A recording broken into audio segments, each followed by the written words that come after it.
حسین امیرعبداللهیان وزیر امور خارجه جمهوری اسلامی، مالک رحمتی استاندار آذربایجان شرقی و چند تن دیگر از همراهان از جمله سرنشینان این بالگرد بودند. خبرگزاری‌های صدا و سیما اعلام کردند تلاش تیم‌های امدادی برای رسیدن به محل سانحه ادامه داره. علی زاکری، معاون عمرانی استانداری آذربایجان شرقی، در این مورد به سایت شبکه شرق گفته من هنوز به محل حادثه نرسیدم و از جزئیات حادثه اطلاعی ندارم. این مقام استانی تاکید کرده که هنوز تعداد و مشخصات مصدومان احتمالی و علت و ابعاد دقیق حادثه مشخص نیست. خبرگزاری تسنیم وابسته به سپاه فاسد پاسداران گزارش داد بالگرد حامل ابراهیم رئیسی، رئیس نحس دولت جمهوری اسلامی در آذربایجان شرقی سقوط کرده و هیچ اثری از اونها باقی نمونده. تلفن‌هاشون جواب داده نمیشه و معلوم نیست در کدوم نقطه سقوط کردند. راههایی که به بالگرد رئیسی ختم میشه صعب العبور و دسترسی بهشون ناممکن و سخت. امیدواریم هرچه زودتر خبر به درک واصل شدن رئیس جمهور منحوس ایران رو بشنویم. در فاصله زمانی که دولت باراک اوباما نفت ایران را با هدف وادار کردن جمهوری اسلامی به توافق اتمی تحریم کرد تا زمان به سرانجام رسیدن توافق اتمی برجام، مقام‌های جمهوری اسلامی شروع به یافتن راه‌هایی برای دور زدن تحریم‌های آمریکا کردند که آن زمان به طور سختگیرانه اجرا می‌شد. بابک زنجانی، میلیاردر ایرانی که پس از اجرای توافق اتمی به زندان افتاد و حکم اعدام گرفت، چهره شاخص دور زدن تحریم‌های نفتی ایران در فاصله سال‌های تحریم‌های بین‌المللی تا زمان اجرای توافق اتمی برجام بود. جمهوری اسلامی اون رو متهم کرد که میلیاردها دلار پول فروش نفت از راه دور زدن تحریم‌ها رو به شرکت ملی نفت پس نداده، اما زنجانی میگفت که پولها در حساب‌های بانکی او در خارج از کشور است و به دلیل تحریم‌های مالی و شبکه بانکی مرتبط با ایران قادر به انتقال آن به داخل کشور نیست.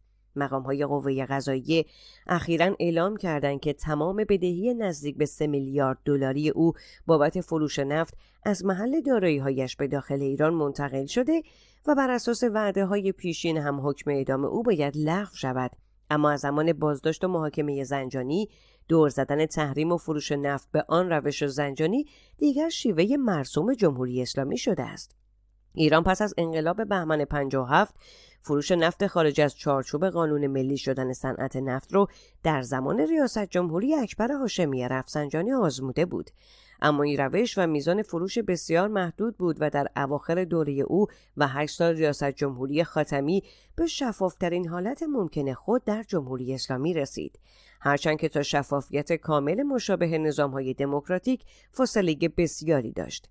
در دوره ریاست جمهوری محمود احمدی نژاد همزمان با اجازه فروش نفت به بابک زنجانی دولت ایران برای اولین بار با هدف کسری بودجه نیروی انتظامی جمهوری اسلامی به آن نفت خام تحویل داد، اما دولت پس از آن مدعی شد که نیروی انتظامی مازاد فروش را به شرکت ملی نفت تحویل نداده و هنوز هم سرنوشت آن برای افکار عمومی نامعلوم است.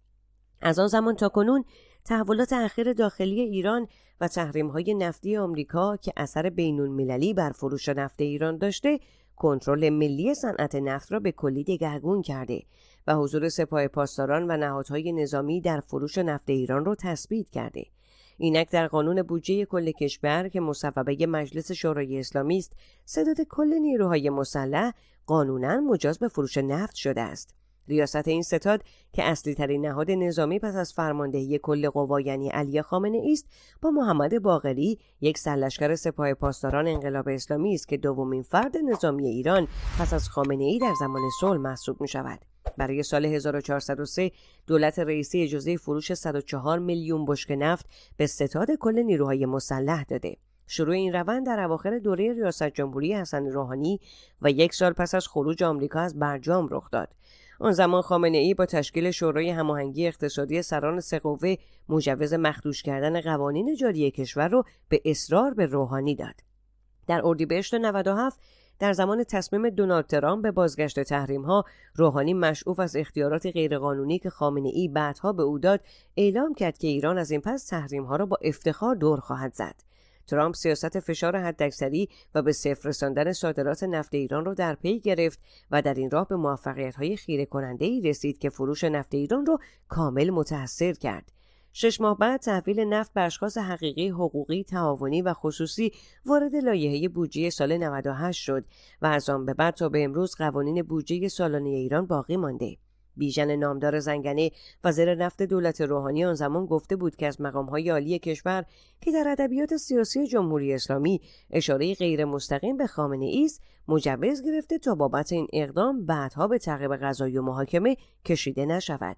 همزمان با پیروزی جو بایدن در انتخابات ریاست جمهوری، مجلس در ایران با وجود مخالفت دولت روحانی و به حمایت لفظی خامنه‌ای قانونی را تصویب کرد که با هدف فشار آوردن به دولت بایدن برای رفع تحریم‌ها به برنامه اتمی ایران از جمله غنیسازی اورانیوم سرعت میداد و محدودیت‌های وضع شده در برجام را کنار می‌ذاشت. مذاکرات غیر مستقیم ایران و آمریکا که از فروردین 1400 برای احیای برجام آغاز شد به نتیجه نرسید، اما دولت آمریکا به وضوح فشار اجرای تحریم‌های نفتی رو با هدف تشویق ایران برای رسیدن به یک توافق اتمی کاهش داد.